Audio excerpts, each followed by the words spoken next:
आजचा हा एक अत्यंत वेगळा असा कार्यक्रम आपल्या पुढे होतोय आणि या कार्यक्रमामध्ये निवेदन करत असताना गोविंदरावांच्या लेखणीतून उतरलेले किंवा त्यांच्या अनुभवातून काही आलेल्या गोष्टी मी आपल्याला सांगण्याचा प्रयत्न करणार आहे।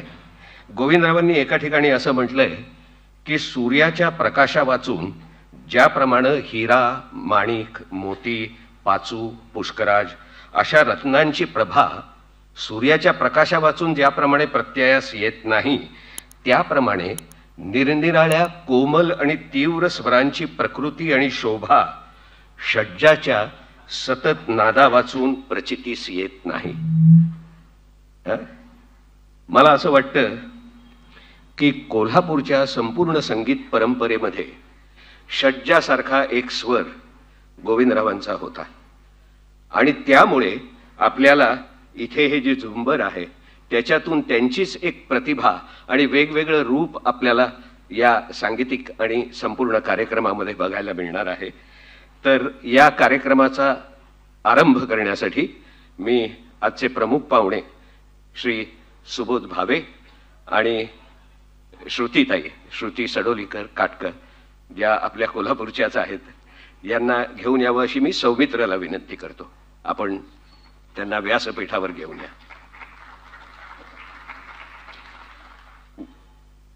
श्रुतीताई सातत्यानं देवल क्लबच्या कार्यक्रमाला येत असतातच आणि अत्यंत जिव्हाळ्यानं त्या सहभागी होत असतात। आज सुबोध भावे त्यांच्या सगळ्या व्यस्त शेड्यूल मधून वेळ काढून ताबडतोब इथे आले, त्याबद्दल मी त्यांचे आधीच आभार मानतो।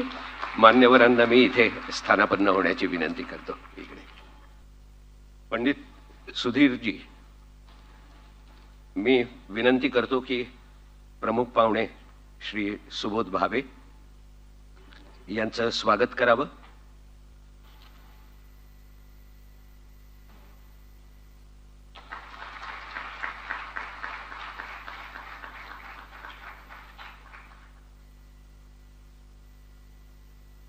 त्याचप्रमाणे गानविदुषी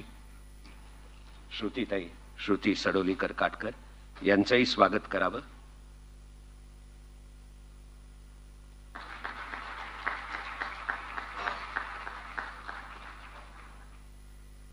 आज हा एक वेगळा कार्यक्रम आहे, वेगळा योग आहे। आज जागतिक पर्यावरण दिन आहे, त्याचा मी मुद्दाम इथे उल्लेख करतो। याचं कारण असं की संगीतामध्ये सुद्धा एक पर्यावरण असावं लागतं आणि कोल्हापूरच्या संगीत विश्वातलं पर्यावरण अधिकाधिक आणि नितांत सुंदर सातत्याने जे केलं ते गोविंदरावांनी केलं आणि त्यामुळे आणि हाच त्यांचा जन्मदिवस आहे, त्यामुळे आजच्या दिवसाचा हा योग साधून या चॅनलच्या शुभारंभाचा कार्यक्रम इथे होतोय। मी अगदी थोडक्यामध्ये आधी गोविंदरावांविषयी बऱ्याच जणांना माहिती असणारे पण जे नवीन पिढीतले लोक आहेत आणि ज्यांना माहिती होणं काही गोष्टी आवश्यक आहे, असे काही मुद्दे इथे मी आपल्यासमोर सांगण्याचा प्रयत्न करणार आहे। मी मगाशी म्हटलं त्याप्रमाणे गोविंदरावांच्या पुस्तकात त्यांनी स्वतः लिहिलेलं किंवा त्यांचं अनुभव विश्व जे आहे त्याच्याशी संबंधितच या सगळ्या गोष्टी असणार आहेत। गोविंदराव असं म्हणतात त्यांच्या पुस्तकामध्ये, संगीताचा सोपान असं म्हणून त्यांनी म्हटलंय की त्यांना प्रथम संगीताचे आकर्षण, त्यानंतर त्याचा छंद, मग त्याचा नाद, पुढे नादिष्टपणा, मग त्याचं व्यसन आणि शेवटी जीवित हेतू, अशी माझी संगीताची सोपान परंपरा चालू आहे। त्यांनी संगीताविषयी पुढे असं म्हटलंय की संगीताचा उगम भावना वेगातून झालाय। संगीताच्या उपासनेपासून दुःखाची विस्मृती आणि निर्लेप आनंद तत्काळ प्राप्त होत असतो। अभिजात रंगभूमीपासून अत्यंत वास्तववादी नाटकातून आणि वास्तवाचा तोरा मिरवणाऱ्या बोलपटातून सुद्धा संगीताची मुबलक पेरणी केल्या वाचून ती कलाकृती यशस्वी होत नाही, हे गोविंदरावांनी त्या काळी लिहिलेलं। आणि पुढे ते असेही म्हणतात की अनेक प्रकारचे व्यवसाय जरी करावे लागले असले तरी संगीताचं आसन त्यांच्या अंतकरणातलं कधीही डळमळलं नाही. भास्करराव बखले त्यांचे आद्य गुरु, त्यांना ते भास्कररावांनी त्यांना विचारलं की अहो तुम्ही माझा गुरु म्हणून नाव सांगता पण माझ्यासमोर बसून गायकीची तालीम घेत नाही नित्यनेमानं. त्याच्यावरती गोविंदराव असं म्हणाले की मला गायकी नाही आहे शिकायची, तुमच्या गाण्यातला जो झोकदारपणा आहे तो झोक माझ्या पेटीवादनात यावा याकरता मी तुमच्या चिजा आणि बंदिशी शिकायला तुमच्यासमोर बसलेलो असतो. त्यांची दृष्टी त्या बाबतीतली अगदी स्पष्ट होती. आणि गायन महर्षी अल्लादिया खाँ साहेब यांना त्यांनी परात्पर गुरु मानलेलं होतं. गोविंदरावांचं मोठं कॉन्ट्रीब्युशन हे आहे की हार्मोनियम या वाद्याला साथीचं वाद्य न ठेवता त्यांनी मध्यभागी आणून ठेवलं. त्यांच्या हार्मोनियम वादनाबद्दल एक उल्लेख जो मी वाचला, अतिशय सुंदर उल्लेख आहे. काळ्या पांढऱ्या पट्ट्यांवर त्यांची बोटं फिरू लागली की एखाद्या कुशल नर्तिकेच्या द्रुतगती पदलालित्याची आठवण व्हावी. त्यांची मान डावीकडून उजवीकडे, उजवीकडून डावीकडे मनोवेधकपणे फिरू लागे. पेटीच्या भात्यात डाव्या हातानं भरपूर हवा भरून घेऊन तो हात वेधक गतीनं हवेत उडवून उजव्या हातानं कोमल स्वरांच्या लहरी निर्माण करत भात्यातली हवा संपण्याआधी अशा रीतीनं ते समेवर येत की श्रोत्यांमध्ये टाळ्यांचा गजर होई. गंमत म्हणून सांगतो, ते जपानला जेव्हा गेले होते आणि तिथे जेव्हा त्यांचं पेटीवादन झालं तेव्हा तिथल्या एका तरुणीनं येऊन त्यांच्या हातामध्ये हात मूठ उलगडून पाहण्याचा प्रयत्न केला की त्याच्यात काही यंत्र वगैरे दडवलंय का. आणि असं कसं एवढं फास्ट फिरतं. त्याच्यावरती त्यांनी उत्तर दिलं होतं, फार सुंदर उत्तर आहे बघा. The battery is in my heart, the battery is in my heart and positive and negative wires are invisibly connected with my fingers. That's how they move so fast. मला वाटतं गोविंदरावांनी म्हणजे संगीतामध्ये असामान्य जे कर्तृत्व केलेलं आहे त्याचा नेमका वारसा पुढे नेण्याच्या दृष्टिकोनातून आजच्या युगात असं डिजिटल माध्यमातून ते पुढे नेणं हे फारच महत्त्वाचं आहे. आणि ते काम इथे आता मित्र बने सौमित्र करणार आहेत. ती महत्त्वाची गोष्ट आहे. आजच्या प्रमुख पाहुण्यांविषयी खरं म्हणजे काहीच बोलायला नको आहे मला. सर्वांना इथे जे मनात एक मुद्दा असेल तोच मुद्दा मी आपल्यापुढे मांडतो, ओळख करून देत बसत नाही. की कट्यार काळजात घुसली, बालगंधर्व, लोकमान्य टिळक, डॉक्टर काशीनाथ घाणेकर आणि मानापमान असे चित्रपणे आणि त्यातल्या विलक्षण भूमिका साकारणारे, त्या भूमिकांना चित्रपटामध्ये त्या पडद्यावरती पुनर्जीवित करणारे लोकप्रिय अभिनेते सुबोध भावे एकीकडे बालगंधर्वांचं मार्दव आणि भावनोत्कट व्यक्तित्व, दुसरीकडे लोकमान्यांचं कणखर जहाल राष्ट्रप्रेम आणि ब्रिटिशांना दिलेलं आव्हान, आणि काशीनाथ घाणेकरांसारखं बुद्धिमान पण मनस्वी आणि बेछूट असं व्यक्तिमत्व, अशा टोकाच्या भूमिका एकच माणूस कसा काय साकारू शकतो. तर तो कसा साकारू शकतो याचं जिवंत उदाहरण म्हणजे सुबोध भावे.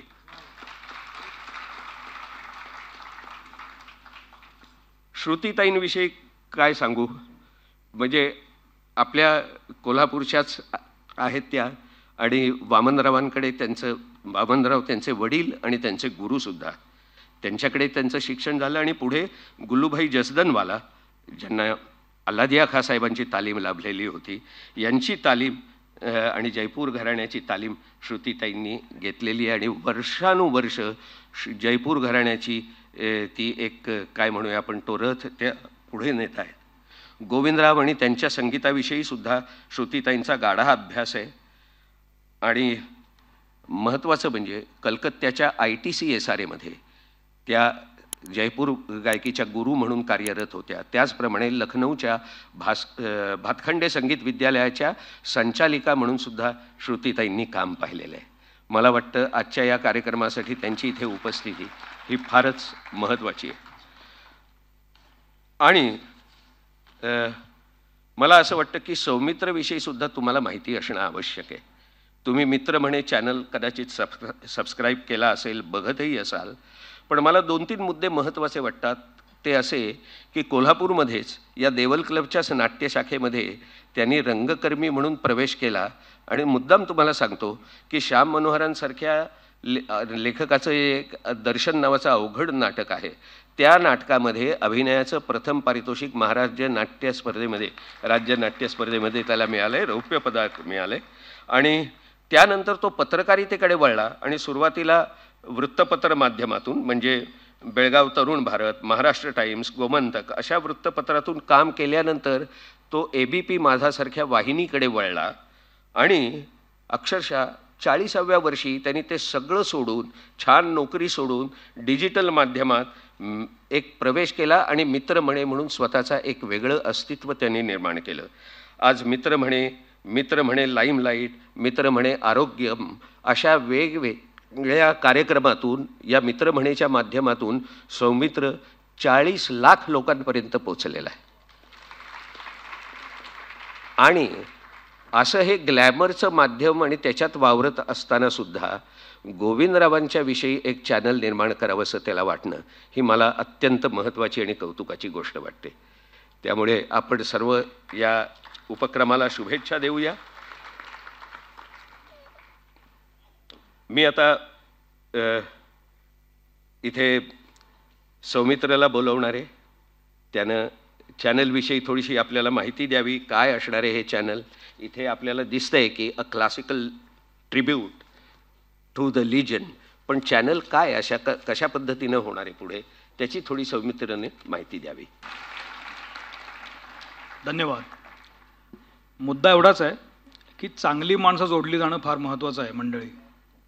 आणि मी माझ्या मित्रमंडळीमध्ये ते करत असतो सातत्यानं. आणि मला नेहमी असं वाटत असतं की आपण आपल्या भोवताली चांगली माणसं जोपासली पाहिजेत, चांगला विचार करणारी, चांगलं काम करणारी माणसं आपल्यासोबत असायला पाहिजेत. आणि मी शपथेवर सांगतो की चांगली माणसं येतात. सुबोध भावे किती वेगळं हे आपल्याला माहिती आहे, पण एका फोनवर सुबोध म्हणाला की मी येणार. श्रुतीताई त्यांचं काम खूप मोठं आहे, पण त्या विनंतीला मान देऊन आज हे दोघंही आपल्यासोबत आहेत. तुम्ही सगळे आहात, तुमचं खरंच कौतुक. मला पूर्ण कल्पना आहे की पाऊस खूप आहे तरी पण तुम्ही वेळात वेळ काढून आलाय. मग चांगला माणूस जोपासणं फार तसं महत्त्वाचं असतं. मग मी म्हटलं आपण खूपच चांगला माणूस जोपासूया. आणि मग गोविंदराव टेंबे माझ्यासमोर आले. खूपच मोठा माणूस. त्याचं झालं असं, फार वेळ घेत नाही, बाबांचं काम खूप आहे गोविंदरावांबद्दलचं, सुधीर पोटेंचं. आणि ते एक सातत्यानं गोविंदरावांवर बोलत असतात, कार्यक्रम करत असतात, CD काढत असतात, पुस्तक प्रकाशन होत असतात. पण मला असं सातत्यानं वाटतं की जर हा सगळा ठेवा पुढच्या पिढीकडे जायचा असेल तर तो त्यांच्या माध्यमात नेला पाहिजे. कारण nowadays reading is a pain. आता वाचत नाही फार कोणी, सगळे आता व्हिडिओज बघायला लागतात, ऐकायला लागतात खूप सारं. मग हे काम आपण डिजिटलमध्ये नेऊया का, असा विचार मी बाबांसमोर मांडून दाखवला. त्याला पण आता 8-10 महिने झाले. पण ते मूर्तरूप याला वेळ लागतो, कारण ते एकदा सुरू झालं की तो यज्ञ आहे, तो टाकत राहावा लागतो यूट्यूबच्या केसमध्ये. मग आम्ही प्लॅन केल्या गोष्टी आणि गोविंदराव टेंबेंवर आपण चॅनल काढायचं ठरवलं. आता या चॅनलमध्ये काय असेल ते तुम्ही बघालच, पण मी तुम्हाला याची हमी देतो की याच्यातून खूप चांगलं सकस संगीत, सकस साहित्य आणि सकस मूल्य असलेलं काहीतरी तुम्हाला देण्याचा मी प्रयत्न करणार आहे. एक. आणि दुसरी महत्त्वाची गोष्ट, जे सकस असतं ते समजायला अवघडच असतं असं नाही. ते खूप सोप्या, चांगल्या, सुटसुटीत भाषेमध्ये सांगता येतं. ते या चॅनलमध्ये असणार आहे. या चॅनलमध्ये नव्या जुनाचा संगम असणार आहे. या चॅनलमध्ये नवी पिढी जी गाती आहे, नाट्यगीतं, नाट्यपद्धत, ती मंडळी असणार आहेत. अनेक चांगले ॲक्टर्स, अभिवाचक असणार आहेत की जे गोविंदरावांचं कदाचित वाचून दाखवतील. कदाचित काही नाट्यप्रवेश पण असतील, कदाचित काही गाणी असतील. हे मी कदाचित अशासाठी म्हणतोय की हे एक छोटं पाऊल आहे मंडळी. खूप मोठं काहीतरी करायला जायचं आणि एकदम पडायचं असं न करता आपण एक पाऊल टाकूया. अख्खी चपातीच संपवायची आहे, पण हळूहळू तुकडे मोडत संपवायचे. हे तुकडे चपाती कोंबून घेण्यात काय अर्थ नसतो. सुरुवात झाली आहे. मी तुम्हाला याची हमी देतो की ह्याच्यात तुम्हाला खूप चांगलं काहीतरी बघायला मिळेल. आणि जे काळापुढचं असेल, जे आत्ता वर्तक काकांनी वाचून दाखवलं, हे किती तंतोतंत पटतंय आपल्याला की गोविंदरावांनी केव्हा करून ठेवलंय. मानापमानसारख्या जेव्हा चाली मी ऐकतो तेव्हा असं वाटतं की हे किती कालातीत आहे. मग जे काळाच्या पुढचं त्या माणसानं करून ठेवलंय ते या काळामध्ये गडप व्हायला नको कुठे. का तर ते फक्त आपल्याला कळलं नाही म्हणून.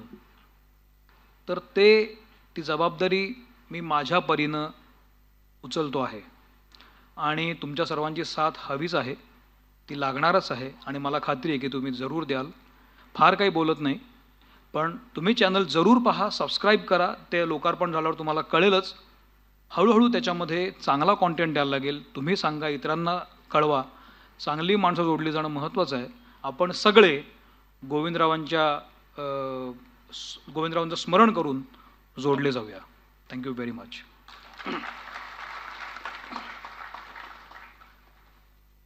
आजचे प्रमुख पाहुणे सुबोधजी, आपल्याला विनंती आहे की आपण चॅनलविषयी सदिच्छा द्याव्यात आणि लोकार्पणही करावं.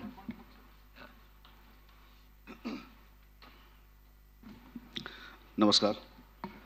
सगळ्यात पहिल्यांदा उपस्थित सर्व कोल्हापूर रसियांना माझा प्रेमपूर्वक नमस्कार. गोविंदरावांवरच्या यूट्यूब चॅनलचं आज लोकार्पण होत आहे आणि या कार्यक्रमासाठी मला बोलवलं त्याबद्दल सौमित्र, तुझ्या कुटुंबियांचे, या पाठीमागे ज्यांचे ज्यांचे कष्ट आहेत त्या सगळ्यांना माझ्याकडनं मी विनम्र अभिवादन करतो. श्रुतीताईंबरोबर आज बसण्याचा योग आला. खरं तर त्यांचं गाणं ऐकणं आणि खाली बसून त्याचा आस्वाद घेणं हीच माझी पात्रता आहे, पण आज त्यांच्याबरोबर मी व्यासपीठ शेअर करतोय. श्रुतीताई, तुम्हालाही खूप प्रेमपूर्वक नमस्कार.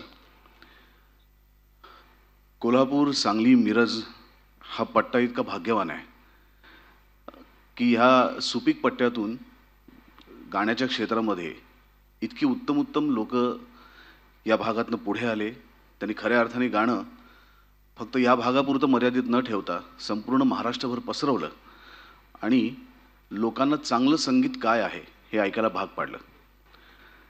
या सगळ्यांचे गोविंदराव हे शिरोमणी होते. संगीतकार हा तर एक त्यांचा आयुष्यातला परमोच्च भाग झालाच, पण त्याचबरोबर भारतात बनलेल्या पहिल्या बोलपटाचे ते नायक होते, हिरो होते. आणि ही गोष्ट माहिती नाही लोकांना. आज दादासाहेब फाळक्यांचा आपण चित्रपटसृष्टीची सुरुवात केली म्हणून गौरव करतोच, पण त्याचबरोबर भारतातला पहिला बोलपट निर्माण करणाऱ्याही माणसांचा आपण गौरव केला पाहिजे आणि त्या बोलपटाचे नायक असलेले गोविंदराव. मानापमान सारखं, त्यांच्या अनेक संगीतकांपैकी मानापमान सारखं एक सर्वांग सुंदर अवीट गोडीच्या चाली असलेलं नाटक. मानापमान नाटकांमधनं जर गोविंदरावांच्या चाली ते गाणं वगळलं तर ते नाटकच उरत नाही असं माझं स्पष्ट म्हणणं आहे. ते 64 गाणी होती म्हणून ते नाटक इतकं गाजलं.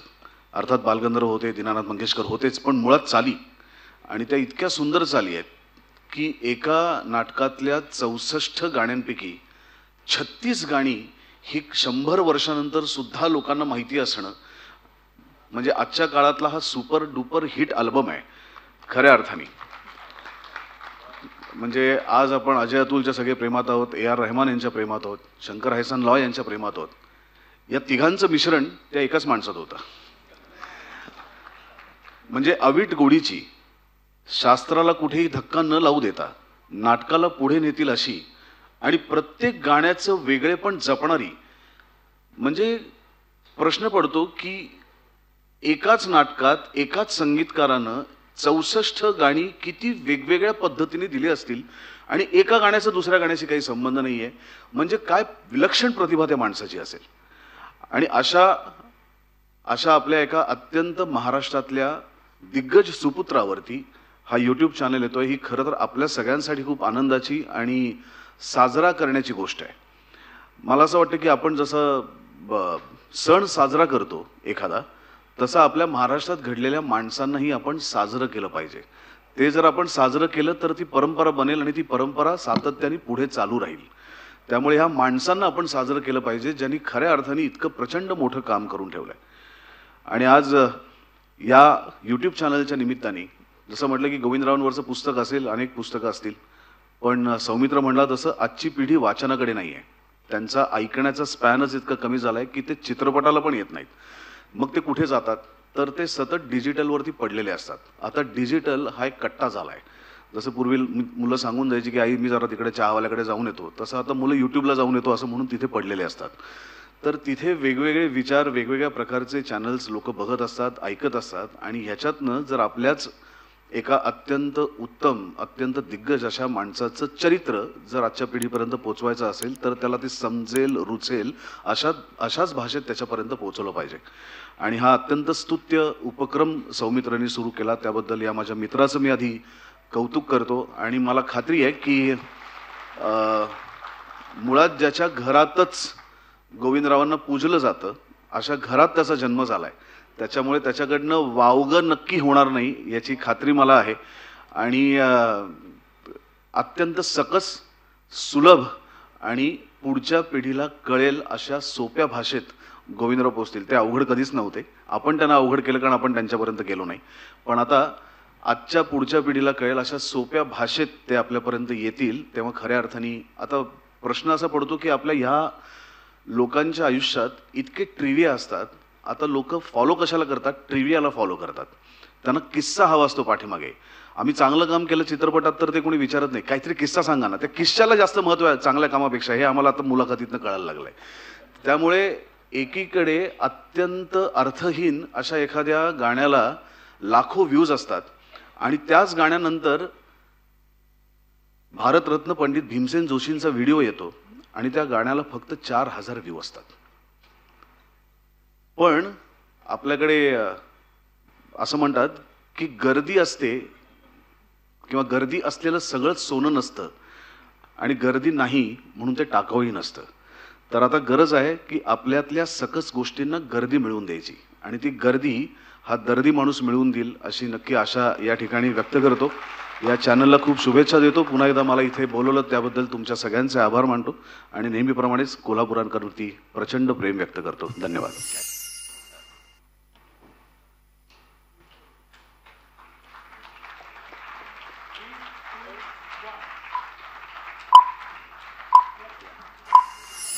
गोविंदराव टेंबे हे कोण होते?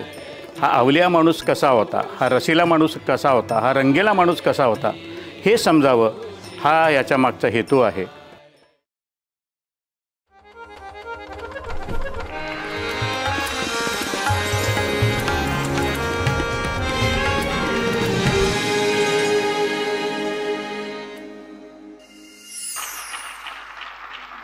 आणि आता मी श्रुतीताईंना विनंती करणार आहे, त्या गोविंदरावांच्या संदर्भात खूप अभ्यास केलेल्या अधिकारी आहेत, विदुषी. त्यांना मी विनंती करतो की चॅनलच्या संदर्भात हा अनुभव कसा आहे याच्याविषयी त्यांनी बोलावं. नमस्कार. मी कोल्हापूरची जरी असले तरी आज ज्या निमित्तानं आपण सगळे इथे जमलो आहोत ते निमित्त इतकं मोठं आहे की जसे पंढरीचे वारकरी एकमेकाला नमस्कार करतात, कारण सगळ्यांचं ध्येय एकच असतं, पूजनीय गोष्ट एकच असते आणि ती म्हणजे आपला विठ्ठल. आज ज्या विठ्ठलाच्या गुणगानाकरता आपण इथे जमलो आहोत त्यांना आणि आपल्या सर्वांना माझं मनःपूर्वक वंदन.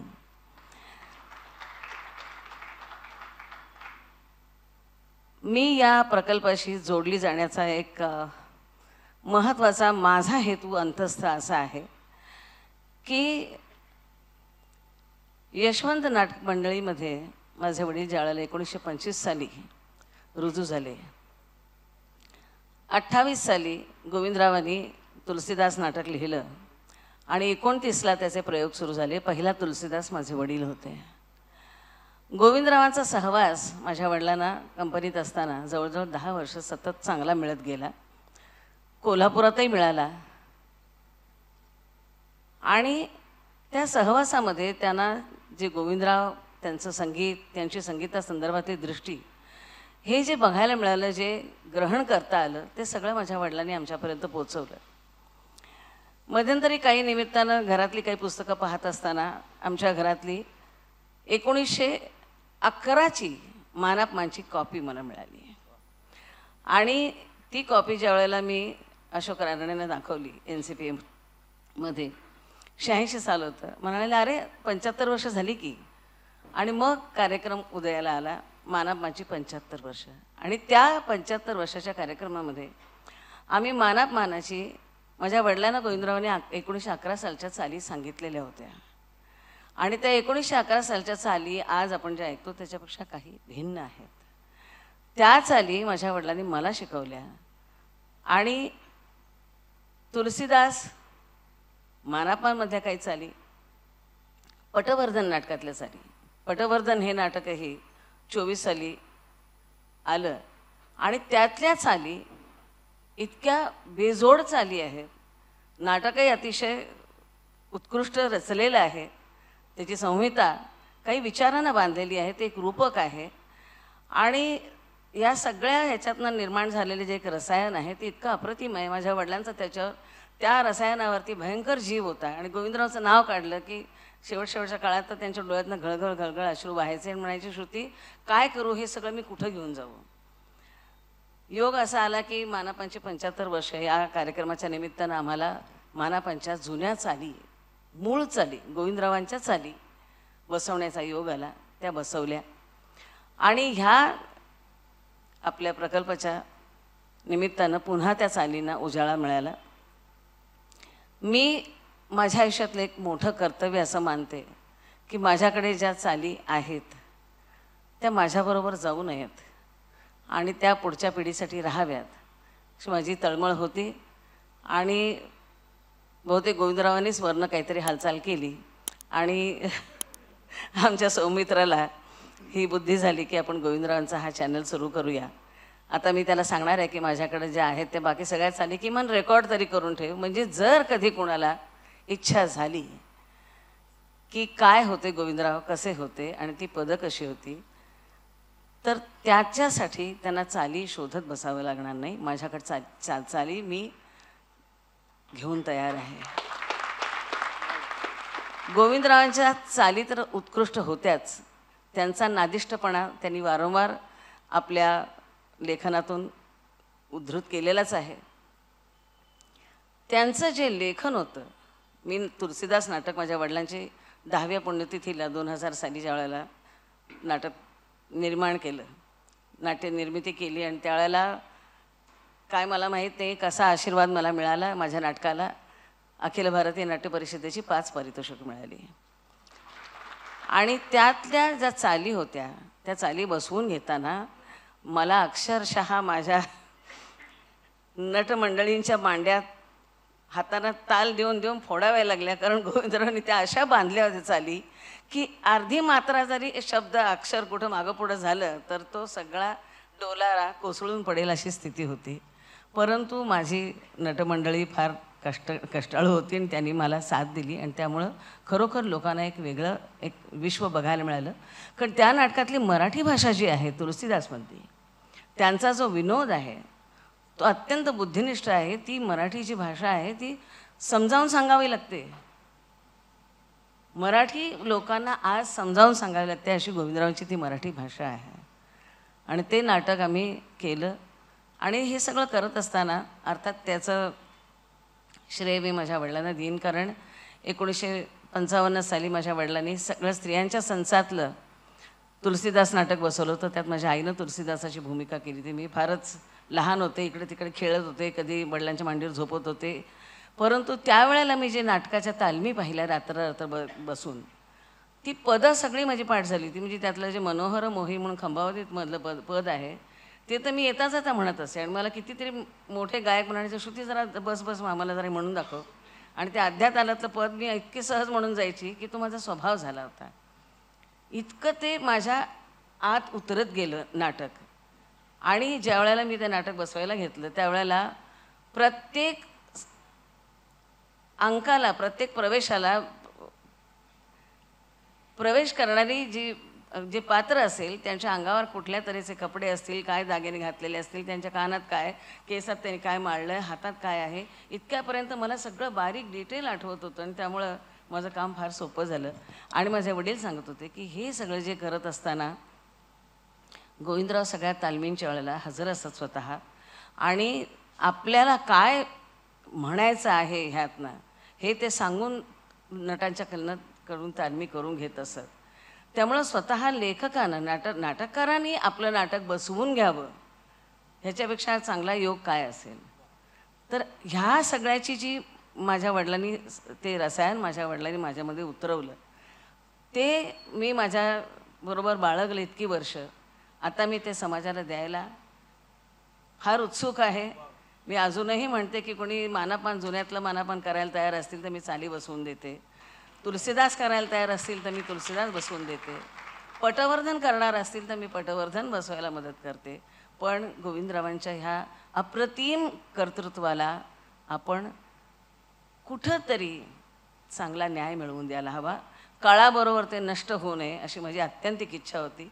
म्हणून मी या प्रकल्पाशी जोडली गेले आणि मी सौमित्राला धन्यवाद देते. सुधीर भाऊ पोटे जे आमचे आहेत ते अत्यंत उत्साही आहेत आणि धडाडीचे आहेत. त्यांनी आम्हाला चांगले ढकलत व्यवस्थित हे आपण करायचंच आहे म्हणून केलं आणि मला फार ढकलावं लागलं नाही कारण मी वाटच बघत होते. पण या निमित्तानं गोविंदरावांच्या सगळ्या तऱ्हेच्या म्हणजे लेखन, दिग्दर्शन, संगीत ह्या अनेक अंगांनी त्यांची जी बहुआयामी प्रतिभा होती तिचा जनतेला साक्षात्कार कसा होईल यासाठी कार्यरत राहावं अशी माझी इच्छा आहे. यासाठी लागेल ती सगळी मदत म्हणणार नाही मी, माझं ते कर्तव्य आहे. ते सगळं करायला मी तयार आहे. आणि या चॅनलला मनापासून शुभेच्छा. खूप खूप शुभाशीर्वाद. मी आशीर्वाद फार थोड्या लोकांना देते. तुम्ही मला कुठले धन्यवाद देता, उलट मी तुम्हाला धन्यवाद देतो की या निमित्तानं इतका मोठा खजिना आपण उपलब्ध करू शकतो. #gratitude. कुठे गेला Soumitra? I am in digital world नाव. #gratitude. What they have done, I mean, I have no words. आज 144 वर्षापूर्वी गोविंदराव जन्माला आले. यावर्षी कुंभमेळा झाला 144 वर्ष. सो मला असं वाटतं की काहीतरी हा जो नवीन उपक्रम सुधीरने आणि सौमित्रने सुरू केला आहे त्याला काहीतरी वर्णच मिळालेलं आहे, दैवी दान. तर मी काय म्हणणार, मी परत म्हणणार #gratitude.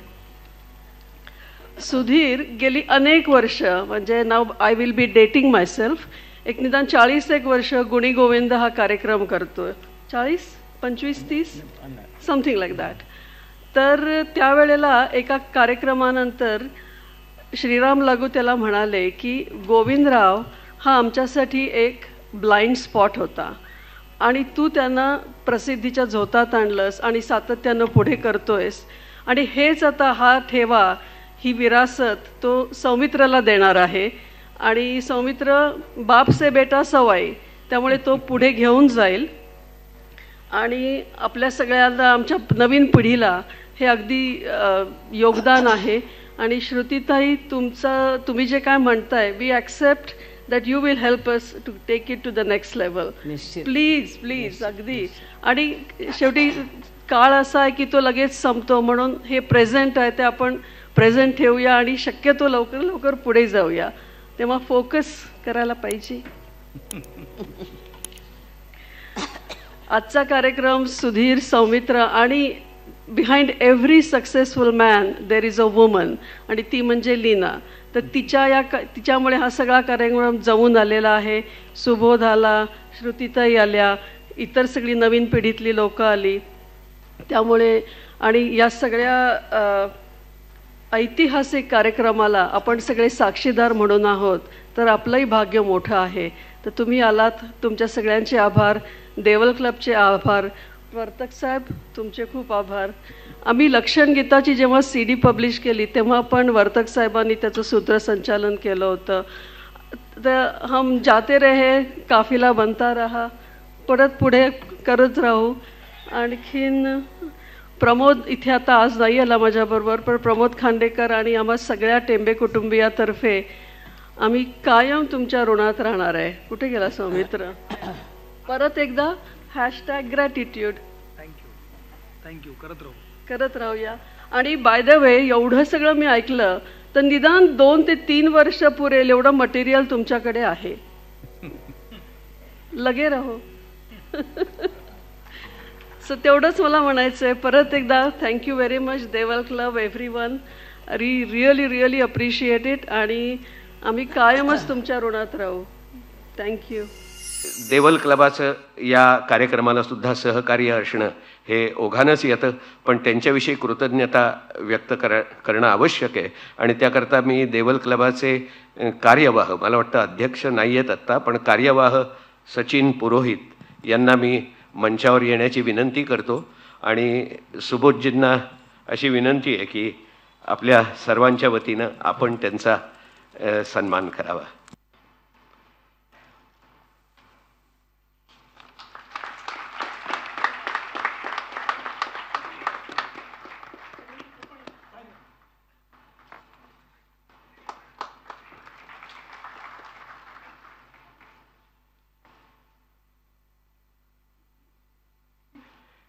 यानंतर या चॅनलचे जे तंत्रज्ञ कलाकार आहेत त्यांच्या बाबत ऐश्वर्या मालगावे आहेत का? हा संपूर्ण चॅनलचं म्युझिक, संपूर्ण टायटल ट्रॅक जो आहे तो ऐश्वर्यानी केलेला आहे आणि त्याचं सातत्यानं या चॅनलला फार मोठं योगदान असतं.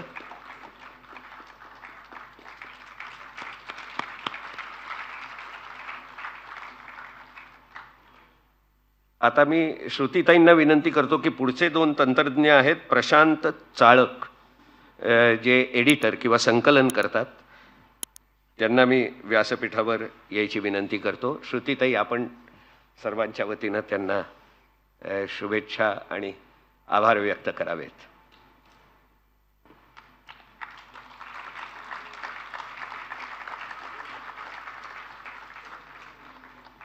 आणि आपण पुढे जाऊया, पण त्यापूर्वी हा सगळा कार्यक्रम इथे करत असताना ही संपूर्ण मंचसज्जा लीना सौमित्रची पत्नी आणि त्याचबरोबर त्याचे इथल्या नाट्यशाखेत असणारे सगळे मित्रमैत्रिणी हजर आहेत आणि जातीनं सगळं बघतायत. त्यांची मी मुद्दाम नावं सांगतो: केदार कुलकर्णी, अमृत सावंत, त्यानंतर मोहसिन मुजावर, रुचा जोशी आणि सोनल जोशी. ही सगळी मंडळी या सगळ्या कार्यक्रमामध्ये सहभागी झाले. सगळ्यांचे मनापासून आभार मानतो.